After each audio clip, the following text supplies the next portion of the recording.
तो जय भीम जय भारत नमो बुद्धा। मैं एक बार फिर ਦੁਬਾਰਾ ਸੁਖਦੇਵ ਬੱਦਨ। ਜਿਵੇਂ ਅਸੀਂ ਪਿਛਲੇ ਕੁਝ ਸਮੇਂ ਤੋਂ ਬੁੱਧ ਜੀਵਨ ਸਿੱਖਿਆਵਾਂ ਗਰੁੱਪ ਦੇ ਵਿੱਚ ਜੁੜੇ ਹੋਏ ਹਾਂ ਔਰ ਆਪਣੇ ਵਿਦਵਾਨਾਂ ਵੱਲੋਂ ਤਥਾਗਤ ਗੌਤਮ ਬੁੱਧ ਦੇ ਜੀਵਨ ਬਾਰੇ ਸੁਣਿਆ ਔਰ ਸੁਣ ਰਹੇ ਹਾਂ ਔਰ ਜਾਣ ਰਹੇ ਹਾਂ। ਔਰ ਜਦੋਂ ਅਸੀਂ ਤਥਾਗਤ ਗੌਤਮ ਜੀ ਦੀਆਂ ਸਿੱਖਿਆਵਾਂ ਨੂੰ ਪੜ੍ਹਦੇ ਹਾਂ, ਪੰਚਸ਼ੀਲ ਖਾਸ ਤੌਰ ਤੇ, ਤਾਂ ਮੇਰੇ ਮਨ 'ਚ ਕਈ ਵਾਰ ਖਿਆਲ ਆਉਂਦਾ ਵੀ ਜਦੋਂ ਮੈਂ ਗੁਰੂ ਰਵਿਦਾਸ ਜੀ ਦੇ ਜੀਵਨ ਮਿਸ਼ਨ ਨੂੰ ਪੜ੍ਹਿਆ ਔਰ ਉਹਨਾਂ ਦੀ ਬਾਣੀ ਨੂੰ ਪਹਿਲਾਂ ਮੈਂ ਪੜ੍ਹਿਆ, ਤੇ ਹੁਣ ਜਦੋਂ ਮੈਂ ਤਥਾਗਤ ਗੌਤਮ ਜੀ ਦੀਆਂ ਸਿੱਖਿਆਵਾਂ ਨੂੰ ਸੁਣਿਆ ਤੇ ਮੈਂ ਮਹਿਸੂਸ ਕੀਤਾ ਵੀ ਸਾਡੇ ਪੁਰਖਿਆਂ ਦੀ ਵਿਚਾਰਧਾਰਾ ਉਹੀ ਆ ਜਿਹੜੀ ਤਥਾਗਤ ਗੌਤਮ ਜੀ ਦੀ ਸੀ। ਜਿਹੜੀਆਂ ਗੱਲਾਂ, ਜਿਹੜੀਆਂ ਸਿੱਖਿਆਵਾਂ ਤਥਾਗਤ ਗੌਤਮ ਨੇ ਅੱਜ ਤੋਂ 2600 ਸਾਲ ਪਹਿਲਾਂ ਦਿੱਤੀਆਂ ਸਮਾਜ ਦੇ ਵਿੱਚ ਵਿਚਰਨ ਵਾਸਤੇ, ਸਮਾਜ 'ਚ ਜੀਵਨ ਵਾਸਤੇ, ਸੋਹਣੇ ਜੀਵਨ ਵਾਸਤੇ, ਉਹਨਾਂ ਦਾ ਅਨੁਸਰਨ ਹੀ ਸਾਡੇ ਪੁਰਖਿਆਂ ਨੇ ਤਥਾਗਤ ਗੌਤਮ ਤੋਂ ਬਾਅਦ ਸਤਿਗੁਰੂ ਨਾਮਦੇਵ, ਸਤਿਗੁਰੂ ਕਬੀਰ ਜੀ, ਸਤਿਗੁਰੂ ਰਵਿਦਾਸ ਜੀ ਔਰ ਹੋਰ ਮਹਾਂਪੁਰਸ਼ਾਂ ਨੇ ਉਸ ਲੜੀ ਨੂੰ, ਉਸ ਵਿਚਾਰਧਾਰਾ ਨੂੰ ਅੱਗੇ ਤੋਰਿਆ ਔਰ ਉਹ ਸਿੱਖਿਆਵਾਂ ਹੂ ਬਹੂ ਮਿਲਦੀਆਂ। ਬੇਸ਼ੱਕ ਸਮੇਂ ਅਨੁਸਾਰ ਭਾਸ਼ਾ ਬੋਲੀ ਦਾ ਫਰਕ ਹੋ ਸਕਦਾ, ਲੇਕਿਨ ਸਿੱਖਿਆਵਾਂ ਉਹੋ ਹੀ ਆ। ਤਥਾਗਤ ਗੌਤਮ ਜੀ ਨੇ ਉਸ ਸਮੇਂ ਪਾਲੀ ਬੋਲੀ 'ਚ ਆਪਣੀਆਂ ਸਿੱਖਿਆਵਾਂ ਦਿੱਤੀਆਂ। ਗੁਰੂ ਰਵਿਦਾਸ ਜੀ ਨੇ ਆਪਣੇ ਸਮੇਂ 'ਚ ਆਪਣੀ ਬੋਲੀ, ਜਿਹੜੀ ਉਹਨਾਂ ਦੀ ਹਿੰਦੀ ਬੋਲੀ ਸੀ। ਸਤਿਗੁਰੂ ਨਾਮਦੇਵ ਜੀ ਨੇ, ਉਹਨਾਂ ਦੀ ਆਪਣੀ ਮਾਤ ਭਾਸ਼ਾ ਮਰਾਠੀ ਸੀ। ਸਤਿਗੁਰੂ ਰਵਿਦਾਸ ਜੀ ਤੋਂ ਬਾਅਦ ਦੇ ਨਾਲ ਹੀ ਸਤਿਗੁਰੂ ਕਬੀਰ ਸਾਹਿਬ ਜੀ ਨੇ ਵੀ ਆਪਣੀ ਭਾਸ਼ਾ ਦੇ ਵਿੱਚ, ਉਹਨਾਂ ਨੇ ਹਿੰਦੀ ਦੇ ਵਿੱਚ ਆਪਣੀ ਬਾਣੀ ਉਚਾਰੀ। ਇਸੇ ਤਰ੍ਹਾਂ ਫਿਰ ਪੰਜਾਬ ਵਿੱਚ ਜਿਹੜੇ ਗੁਰੂ ਸਾਹਿਬਾਨ ਹੋਏ ਆ ਜਾਂ ਹੋਰ ਸੰਤ ਮਹਾਂਪੁਰਖ ਹੋਏ ਆ, ਉਹਨਾਂ ਨੇ ਆਪਣੀ ਬਾਣੀ ਪੰਜਾਬੀ 'ਚ ਉਚਾਰੀ। ਤੋ ਮੈਂ ਸੋਚਿਆ ਵੀ ਮੈਂ ਗੁਰੂ ਰਵਿਦਾਸ ਜੀ ਦੀ ਬਾਣੀ ਦਾ ਸੁਮੇਲ ਕਰਕੇ ਤੇ ਤਥਾਗਤ ਗੌਤਮ ਦੀਆਂ ਸਿੱਖਿਆਵਾਂ ਦਾ ਸੁਮੇਲ ਕਰਕੇ ਕੁਛ ਵਿਚਾਰ ਆਪਣੇ ਪੇਸ਼ ਕਰਾਂ। ਮੈਂ ਅਗਲੀ ਪੋਸਟ 'ਚ ਗੱਲ ਕਰਦਾ ਜੀ। ਬੁੱਧ ਜੀਵਨ ਅਤੇ ਸਿੱਖਿਆਵਾਂ ਗਰੁੱਪ ਦੇ ਸਾਰੇ ਸਤਿਕਾਰਯੋਗ ਸਾਥੀਆਂ ਨੂੰ, ਭੈਣਾਂ ਭਰਾਵਾਂ ਨੂੰ ਜੈ ਭੀਮ ਜੈ ਭਾਰਤ ਨਮੋ ਬੁੱਧਾ ਐਂਡ ਜੈ ਗੁਰਦੇਵ ਜੀ। ਸਾਥੀਓ, ਮੈਂ ਨਿਊਜ਼ੀਲੈਂਡ ਤੋਂ ਸੁਖਦੇਵ ਬੱਦਨ। ਜਿਵੇਂ ਤਥਾਗਤ ਭਗਵਾਨ ਬੁੱਧ ਆਪਣੇ ਪੰਜ ਸ਼ੀਲਾਂ ਵਿੱਚ ਫਰਮਾਉਂਦੇ ਹਨ, ਪਹਿਲਾ ਸ਼ੀਲ ਪਾਣਾਤਿਪਾਤਾ ਬੇਰਮਣੀ ਸਿੱਖਾਪਦੰਗ ਸਮਾਦਿਆਮੀ। ਪੰਜਾਬੀ 'ਚ ਇਹਦਾ ਅਰਥ ਹੈ ਕਿ ਮੈਂ ਜੀਵ ਹੱਤਿਆ ਨਹੀਂ ਕਰਾਂਗਾ। ਸੋ ਸਤਿਗੁਰੂ ਰਵਿਦਾਸ ਜੀ ਮਹਾਰਾਜ ਆਪਣੀ ਬਾਣੀ ਦੇ ਵਿੱਚ ਬੁੱਧ ਬਾਣੀ ਦਾ ਵਿਖਿਆਨ ਕਰਦੇ ਹੋਏ ਫਰਮਾਉਂਦੇ ਹਨ, रविदास जीव को मारकर कैसे मिले खुदाए, पीर पैगंबर औलिया को ना कहे ਸਮਝਾਏ। ਸਤਿਗੁਰੂ ਰਵਿਦਾਸ ਜੀ ਫਰਮਾਉਂਦੇ ਹਨ ਕਿ ਕਿਸੇ ਜੀਵ ਨੂੰ ਮਾਰ ਕੇ, ਕਿਸੇ ਜੀਵ ਦੀ, ਕਿਸੇ ਜਾਨਵਰ ਦੀ ਹੱਤਿਆ ਕਰਕੇ ਤੁਹਾਨੂੰ ਪ੍ਰਮਾਤਮਾ, ਰੱਬ, ਅੱਲਾ, ਰਾਮ ਕਿੱਦਾਂ ਮਿਲ ਸਕਦਾ ਹੈ?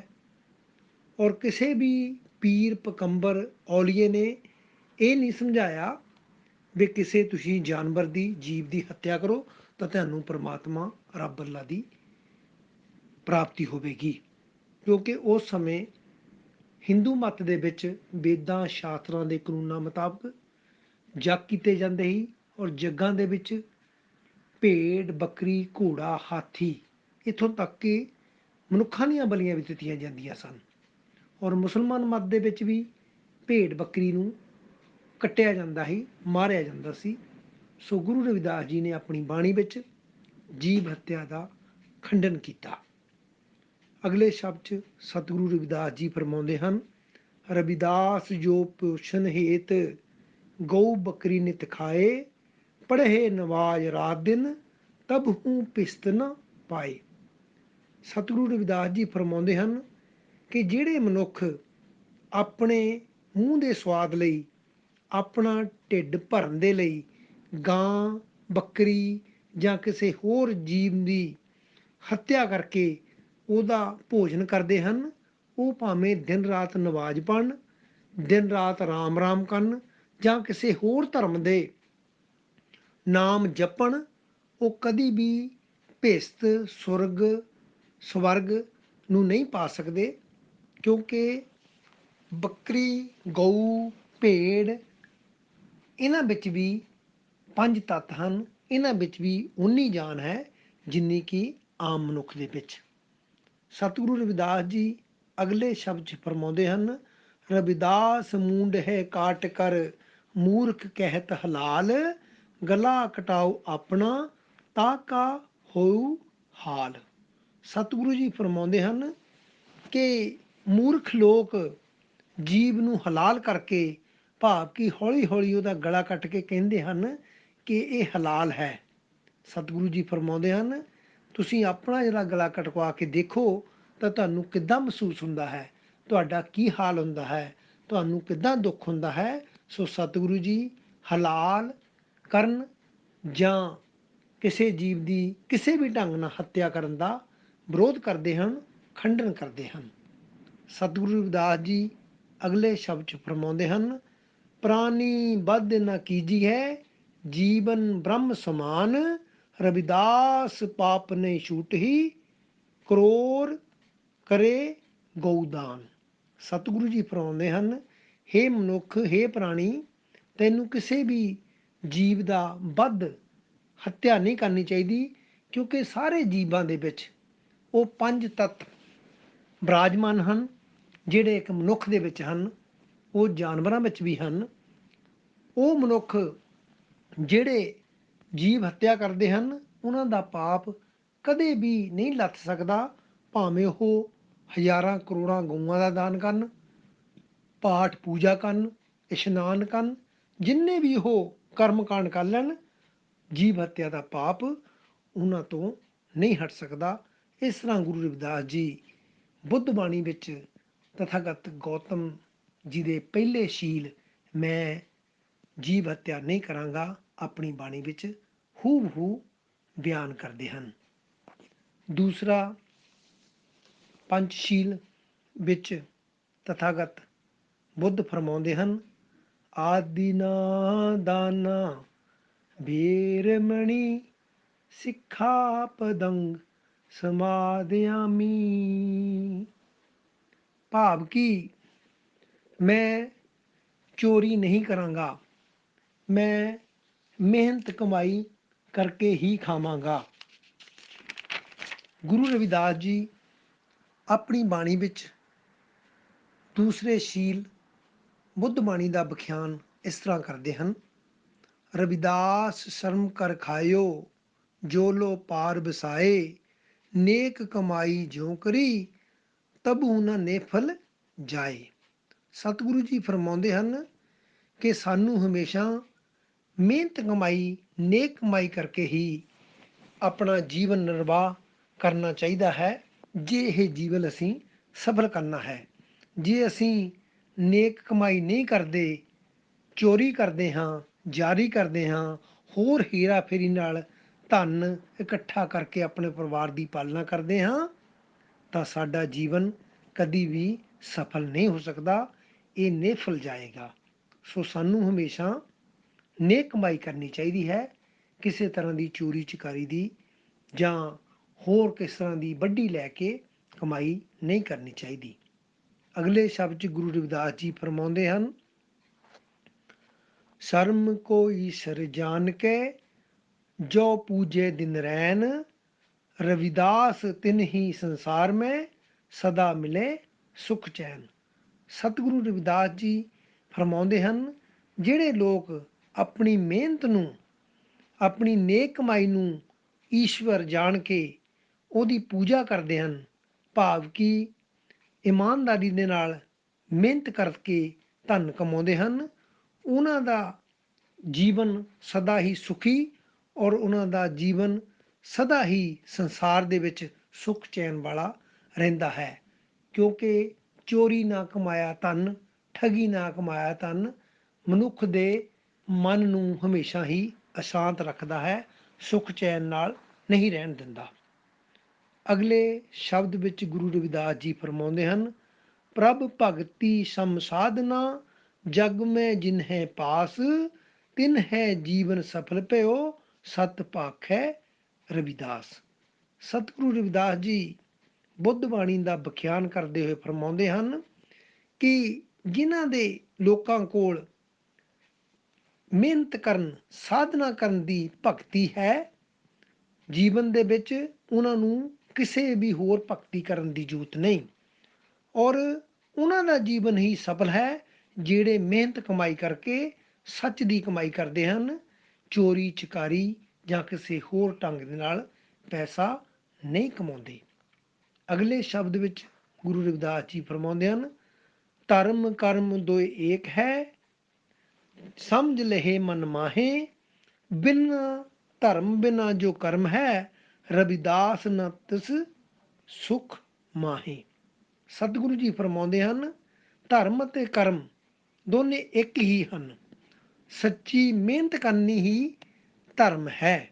ਇਹ ਮੇਰੇ ਮਨ ਤੂੰ ਇਹ ਜਾਣ ਲੈ, ਕਰਮ ਔਰ ਧਰਮ ਦੋਨੇ ਇੱਕ ਆ, ਮਿਹਨਤ ਕਮਾਈ ਕਰਨੀ ਹੀ ਸੱਚੀ ਸੁੱਚੀ ਮਿਹਨਤ ਕਰਨੀ ਹੀ ਧਰਮ ਹੈ, ਔਰ ਧਰਮ ਤੋਂ ਬਿਨਾਂ ਜਿਹੜਾ ਕਰਮ ਹੈ, ਜਿਹੜਾ ਸੱਚੀ ਕਮਾਈ ਤੋਂ ਬਿਨਾਂ ਧਰਮ ਹੈ, ਉਸ ਦੇ ਵਿੱਚ ਕਦੀ ਸੁੱਖ ਨਹੀਂ ਹੋ ਸਕਦਾ।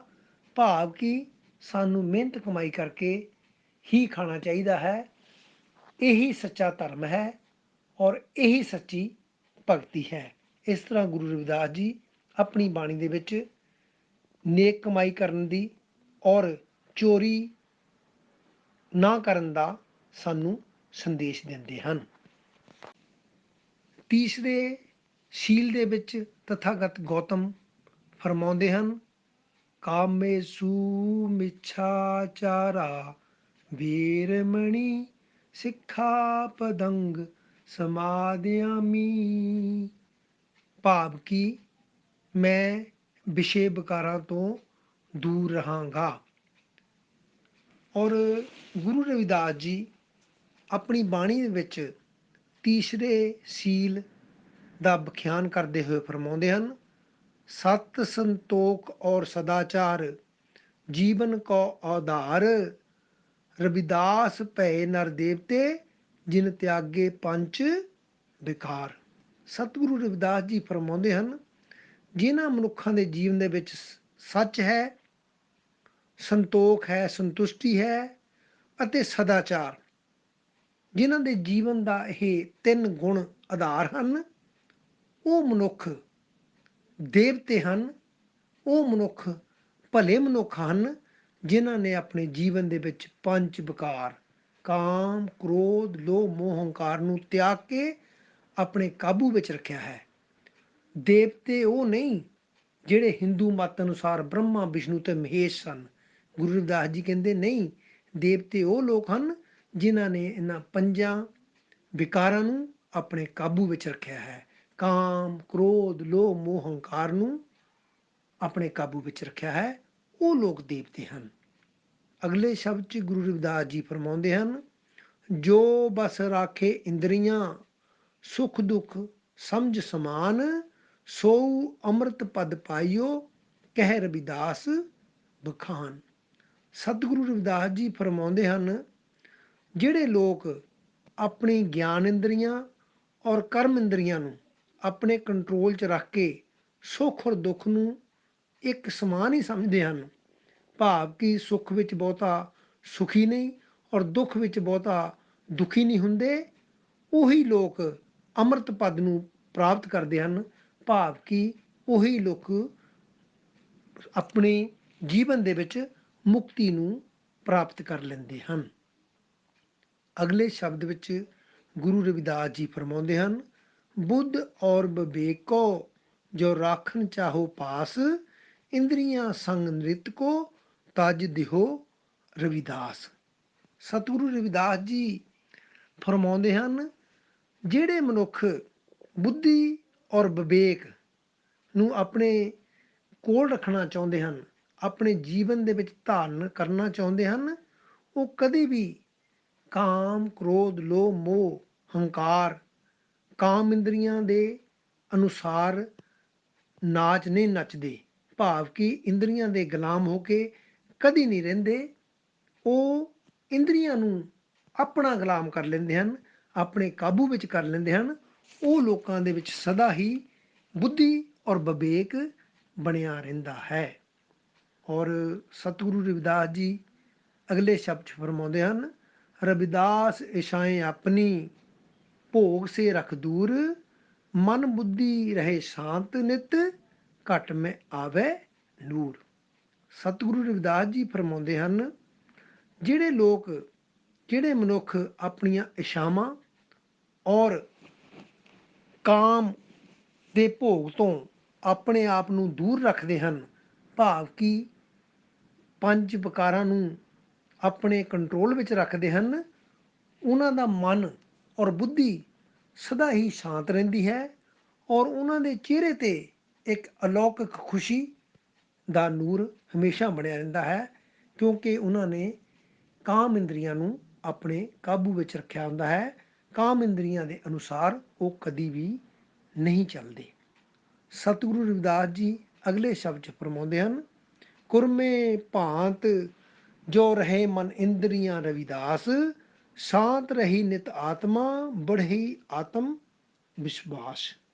ਸਤਿਗੁਰੂ ਜੀ ਇਸ ਸ਼ਬਦ ਦੇ ਵਿੱਚ ਕੱਛੂ ਕੰਮੇ ਦੀ ਉਦਾਹਰਨ ਦਿੰਦੇ ਹੋਏ ਫਰਮਾਉਂਦੇ ਹਨ, ਜਿਹੜੇ ਮਨੁੱਖ ਆਪਣੀ ਕਰਮ ਇੰਦਰੀਆਂ ਨੂੰ ਕੱਛੂ ਕੰਮੇ ਦੀ ਭਾਂਤੀ ਅੰਤਰਮੁਖੀ ਰੱਖਦੇ ਹਨ ਔਰ ਆਪਣੇ ਮਨ ਦੀਆਂ ਗਿਆਨ ਇੰਦਰੀਆਂ ਨੂੰ ਕਾਬੂ ਵਿੱਚ ਰੱਖਦੇ ਹਨ, ਉਹਨਾਂ ਦਾ ਮਨ ਸਦਾ ਹੀ ਸ਼ਾਂਤ ਔਰ ਉਹਨਾਂ ਦਾ ਆਤਮ ਵਿਸ਼ਵਾਸ ਹਮੇਸ਼ਾ ਬਣਿਆ ਰਹਿੰਦਾ ਹੈ, ਕਿਉਂਕਿ ਉਹ ਦੁਨਿਆਵੀ ਭੋਗਾਂ ਦੇ ਵਿੱਚ ਕਦੇ ਵੀ ਨਹੀਂ ਫਸਦੇ ਔਰ ਆਪਣੇ ਜੀਵਨ ਨੂੰ ਸਦਾ ਸੁਖੀ ਬਣਾਈ ਰੱਖਦੇ ਹਨ।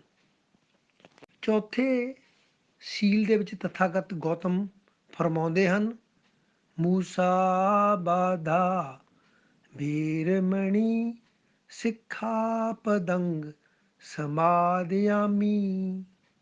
ਭਾਵ ਕਿ ਮੈਂ ਕਦੇ ਝੂਠ ਨਹੀਂ ਬੋਲਾਂਗਾ, ਹਮੇਸ਼ਾ ਸੱਚ ਹੀ ਬੋਲਾਂਗਾ।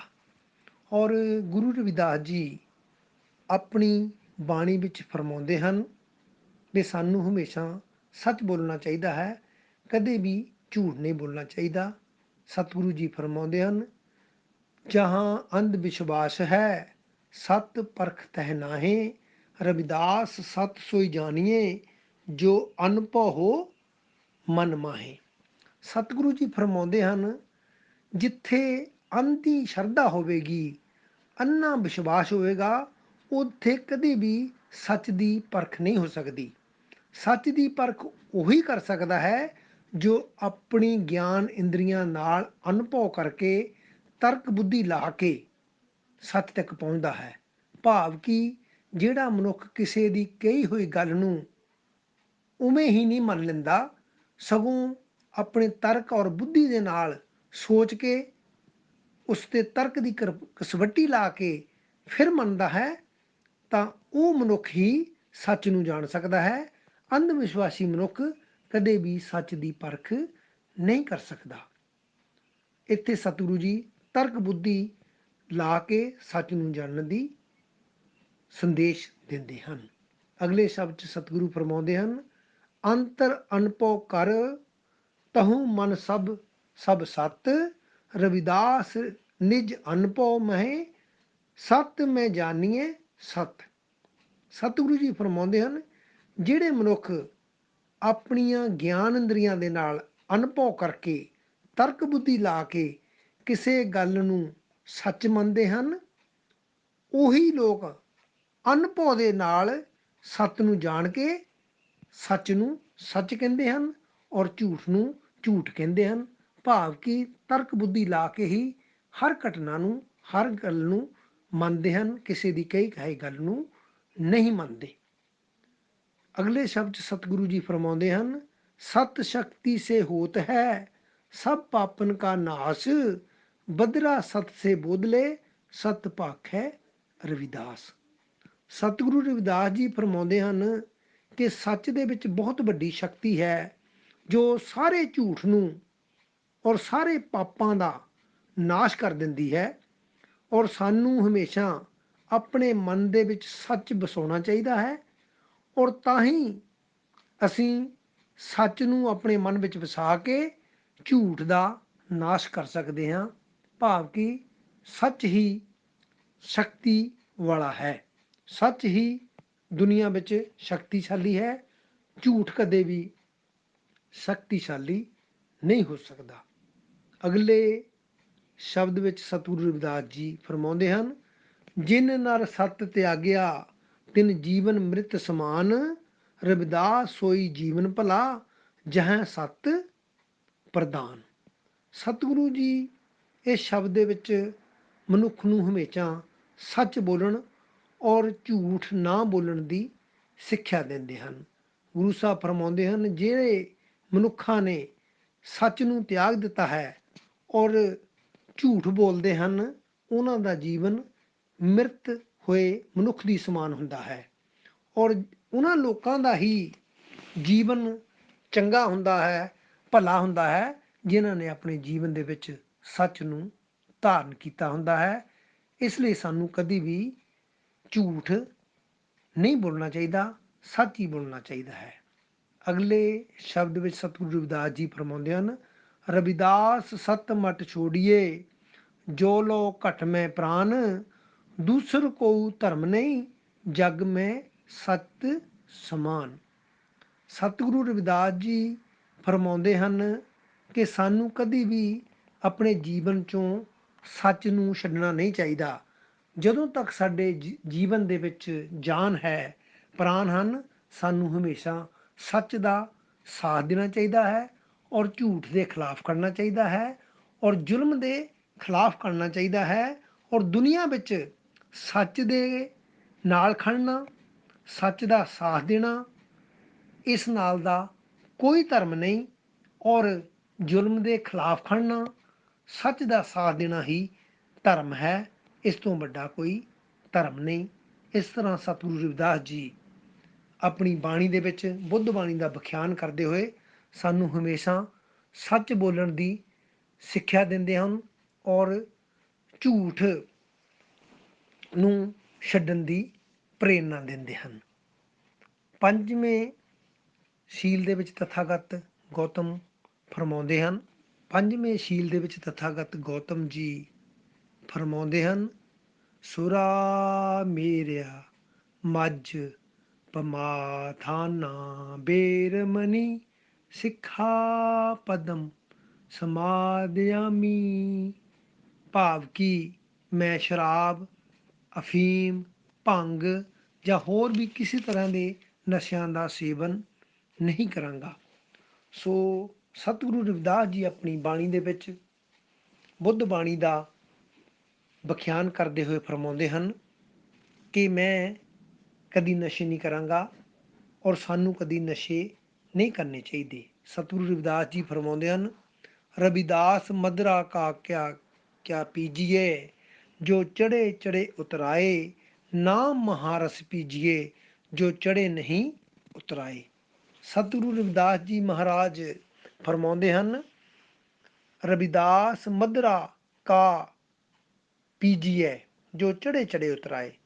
ਸਤਿਗੁਰੂ ਜੀ ਫਰਮਾਉਂਦੇ ਹਨ, ਸ਼ਰਾਬ ਦਾ ਕੀ ਪੀਣਾ, ਜਿਸ ਨੂੰ ਜਦੋਂ ਤੁਸੀਂ ਪੀ ਲੈਂਦੇ ਹੋ ਤਾਂ ਉਸ ਦਾ ਨਸ਼ਾ ਚੜ੍ਹ ਜਾਂਦਾ ਹੈ, ਔਰ ਕੁਝ ਦੇਰ ਬਾਅਦ ਉਤਰ ਜਾਂਦਾ ਹੈ। ਫਿਰ ਤੁਸੀਂ ਮਧੁਰਾ ਜਾਂ ਸ਼ਰਾਬ ਪੀ ਲੈਂਦੇ ਹੋ ਤਾਂ ਉਸ ਦਾ ਨਸ਼ਾ ਚੜ੍ਹ ਜਾਂਦਾ ਹੈ, ਤਾਂ ਕੁਝ ਦੇਰ ਬਾਅਦ ਉਸ ਦਾ ਨਸ਼ਾ ਉਤਰ ਜਾਂਦਾ ਹੈ। ਔਰ ਸਤਿਗੁਰੂ ਜੀ ਕਹਿੰਦੇ ਹਨ, ਸਾਨੂੰ ਸ਼ਰਾਬ ਨਹੀਂ ਪੀਣੀ ਚਾਹੀਦੀ, ਸਗੋਂ ਸਾਨੂੰ ਆਪਣੇ ਮਹਾਂਪੁਰਸ਼ਾਂ ਦੇ ਨਾਮ ਦਾ ਮਹਾਰਸ, ਵਿਚਾਰਧਾਰਾ ਦਾ ਨਸ਼ਾ ਪੀਣਾ ਚਾਹੀਦਾ ਹੈ, ਜਿਹੜਾ ਕਦੇ ਵੀ ਨਹੀਂ ਉਤਰਦਾ। ਸੋ ਸਤਿਗੁਰੂ ਰਵਿਦਾਸ ਜੀ ਸਾਨੂੰ ਨਸ਼ਾ ਨਾ ਕਰਨ ਦੀ ਸਿੱਖਿਆ ਦਿੰਦੇ ਹੋਏ ਫਰਮਾਉਂਦੇ ਹਨ ਕਿ ਸਾਨੂੰ ਆਪਣੇ ਮਹਾਂਪੁਰਸ਼ਾਂ ਦੇ ਨਾਮ ਵਿਚਾਰਧਾਰਾ ਦਾ ਜਿਹੜਾ ਮਹਾਰਸ ਆ ਉਸ ਨੂੰ ਪੀਣਾ ਚਾਹੀਦਾ ਹੈ, ਜੋ ਇੱਕ ਵਾਰ ਚੜ ਜਾਂਦਾ ਹੈ ਕਦੇ ਨਹੀਂ ਉਤਰਦਾ। ਅਗਲੇ ਸ਼ਬਦ ਦੇ ਵਿੱਚ ਸਤਿਗੁਰੂ ਰਵਿਦਾਸ ਜੀ ਫਰਮਾਉਂਦੇ ਹਨ, ਸੁਰਸਰੀ ਸਲਲ ਕ੍ਰਿਤ ਬੌਰਾਨੀ ਰੇ ਸੰਤ ਜਨ ਕਰਤ ਨਹੀਂ ਪਾਨ। ਸਤਿਗੁਰੂ ਰਵਿਦਾਸ ਜੀ ਫਰਮਾਉਂਦੇ ਹਨ, ਸੁਰਸਰੀ ਗੰਗਾ ਜਲ ਜਿਸ ਨੂੰ ਬਹੁਤ ਹੀ ਉਸ ਸਮੇਂ ਪਵਿੱਤਰ ਸਮਝਿਆ ਜਾਂਦਾ ਸੀ, ਗੁਰੂ ਸਾਹਿਬ ਫਰਮਾਉਂਦੇ ਹਨ, ਅਗਰ ਗੰਗਾ ਜਲ ਦੇ ਵਿੱਚ ਵੀ ਸਾਨੂੰ ਕੋਈ ਸ਼ਰਾਬ ਮਿਲਾ ਕੇ ਦਵੇ ਤਾਂ ਸੰਤ ਲੋਕ ਜਿਹੜੇ ਹਨ, ਜਿਹੜੇ ਭਲੇ ਲੋਕ ਹਨ, ਉਹ ਤਾਂ ਵੀ ਸ਼ਰਾਬ ਨਹੀਂ ਪੀਣਗੇ। ਔਰ ਸਤਿਗੁਰੂ ਜੀ ਫਰਮਾਉਂਦੇ ਹਨ, ਸੁਰਾ ਅਪਵਿੱਤਰ ਨਤ ਅਵਰ ਜਲ ਰੇ ਸੁਰਸਰੀ ਮਿਲਤ ਹੋਏ ਨਹੀਂ ਆਨ। ਸ਼ਰਾਬ ਸੁਰਾ ਜੋ ਕਿ ਇੱਕ ਅਪਵਿੱਤਰ ਹੁੰਦੀ ਹੈ, ਮਾੜੀ ਹੁੰਦੀ ਹੈ, ਅਗਰ ਉਸ ਨੂੰ ਗੰਗਾ ਜਲ ਜਿਸ ਨੂੰ ਬਹੁਤ ਸ਼ੁੱਧ ਮੰਨਿਆ ਜਾਂਦਾ ਹੈ ਉਸ ਵਿੱਚ ਵੀ ਮਿਲਾ ਦਿੱਤਾ ਜਾਵੇ ਤਾਂ ਉਹ ਸ਼ਰਾਬ ਕਦੀ ਸ਼ੁੱਧ ਨਹੀਂ ਹੁੰਦੀ, ਉਹ ਮਾੜੀ ਹੀ ਰਹਿੰਦੀ ਹੈ। ਸੋ ਇਸ ਤਰ੍ਹਾਂ ਸਤਿਗੁਰੂ ਜੀ ਫਰਮਾਉਂਦੇ ਹਨ ਕਿ ਸਾਨੂੰ ਸ਼ਰਾਬ ਭਾਵੇਂ ਕਿਸੇ ਅੱਛੀ ਚੀਜ਼ ਦੇ ਵਿੱਚ ਵੀ ਮਿਲਾ ਕੇ ਦਿੱਤੀ ਜਾਵੇ ਤਾਂ ਸਾਨੂੰ ਉਸ ਦਾ ਸੇਵਨ ਨਹੀਂ ਕਰਨਾ ਚਾਹੀਦਾ। ਸਾਨੂੰ ਨਸ਼ਿਆਂ ਤੋਂ, ਸ਼ਰਾਬ, ਭੀਮ, ਭੰਗ ਜਾਂ ਹੋਰ ਵੀ ਕਿਸੇ ਤਰ੍ਹਾਂ ਦਾ ਨਸ਼ਾ ਉਹ ਨਹੀਂ ਕਰਨਾ ਚਾਹੀਦਾ, ਸਗੋਂ ਸਾਨੂੰ ਆਪਣੇ ਮਹਾਂਪੁਰਸ਼ਾਂ ਦੀ ਜਿਹੜੀ ਵਿਚਾਰਧਾਰਾ ਆ ਉਹਦਾ ਨਸ਼ਾ ਕਰਨਾ ਚਾਹੀਦਾ ਹੈ, ਉਹਦਾ ਮਹਾਰਸ ਪੀਣਾ ਚਾਹੀਦਾ ਹੈ। ਸੋ ਸਤਿਗੁਰੂ ਰਵਿਦਾਸ ਜੀ ਆਪਣੀ ਬਾਣੀ ਦੇ ਵਿੱਚ ਬੁੱਧ ਬਾਣੀ ਦਾ ਵਿਖਿਆਨ ਕਰਦੇ ਹੋਏ ਫਰਮਾਉਂਦੇ ਹਨ ਕਿ ਸਾਨੂੰ ਕਦੇ ਵੀ ਜੀਵ ਹੱਤਿਆ ਨਹੀਂ ਕਰਨੀ ਚਾਹੀਦੀ, ਕਦੇ ਵੀ ਸਾਨੂੰ ਚੋਰੀ ਨਹੀਂ ਕਰਨੀ ਚਾਹੀਦੀ, ਮਿਹਨਤ ਕਰਨੀ ਚਾਹੀਦੀ ਆ, ਸਾਨੂੰ ਕਦੀ ਵੀ ਵਿਸ਼ੇ ਵਿਕਾਰ ਨਹੀਂ ਕਰਨੇ ਚਾਹੀਦੇ, ਇਹਨਾਂ ਤੋਂ ਦੂਰ ਰਹਿਣਾ ਚਾਹੀਦਾ ਆ। ਸਾਨੂੰ ਝੂਠ ਨਹੀਂ ਬੋਲਣਾ ਚਾਹੀਦਾ, ਹਮੇਸ਼ਾ ਸੱਚ ਬੋਲਣਾ ਚਾਹੀਦਾ ਹੈ। ਔਰ ਨਾਲ ਹੀ ਸਾਨੂੰ ਕਦੀ ਵੀ ਨਸ਼ੇ, ਸ਼ਰਾਬ, ਮਦਰਾ ਆਦਿ ਦਾ ਸੇਵਨ ਨਹੀਂ ਕਰਨਾ ਚਾਹੀਦਾ। ਇਸ ਤਰ੍ਹਾਂ ਜਿਹੜੀ ਬਾਣੀ, ਜਿਹੜੇ ਪੰਚਸ਼ੀਲ, ਜਿਹੜੀਆਂ ਸਿੱਖਿਆਵਾਂ ਤਥਾਗਤ ਗੌਤਮ ਜੀ ਨੇ 2600 ਸਾਲ ਪਹਿਲਾਂ ਦਿੱਤੀਆਂ ਸੀ, ਉਹੀ ਸਿੱਖਿਆਵਾਂ ਉਹਨਾਂ ਤੋਂ ਬਾਅਦ ਉਹੀ ਵਿਚਾਰਧਾਰਾ ਟਰੈਵਲ ਕਰਦੀ ਹੋਈ ਚਲਦੀ ਚਲਦੀ ਸਤਿਗੁਰੂ ਕਬੀਰ, ਸਤਿਗੁਰੂ ਨਾਮਦੇਵ, ਸਤਿਗੁਰੂ ਰਵਿਦਾਸ ਜੀ ਮਹਾਰਾਜ ਔਰ ਹੋਰ ਪੁਰਖਿਆਂ ਤੱਕ ਪਹੁੰਚੀ। ਔਰ ਬਿਲਕੁਲ ਉਹ ਜਿਹੜੀ ਬੁੱਧ ਬਾਣੀ ਆ ਸਾਡੇ ਪੁਰਖਿਆਂ ਦੀ ਬਾਣੀ ਦੇ ਵਿੱਚ ਉਸ ਦੀ ਝਲਕ ਮਿਲਦੀ ਆ। ਔਰ ਮੈਂ ਆਸ ਕਰਦਾ ਵੀ ਸਾਥੀ ਇਸ ਤੋਂ ਲਾਭ ਉਠਾਉਣਗੇ। ਔਰ ਅਗਰ ਕਿਸੇ ਤਰ੍ਹਾਂ ਦੀ ਕੋਈ ਊਣਤਾਈ ਰਹਿ ਗਈ ਹੋਵੇ ਤਾਂ ਇਸ ਵਿੱਚ ਵਾਧਾ ਕਰਨਗੇ ਔਰ ਮੈਨੂੰ ਧੰਨਵਾਦੀ ਬਣਾਉਣਗੇ। ਜੈ ਭੀਮ, ਜੈ ਭਾਰਤ, ਨਮੋ ਬੁੱਧਾ, ਜੈ ਗੁਰਦੇਵ ਜੀ।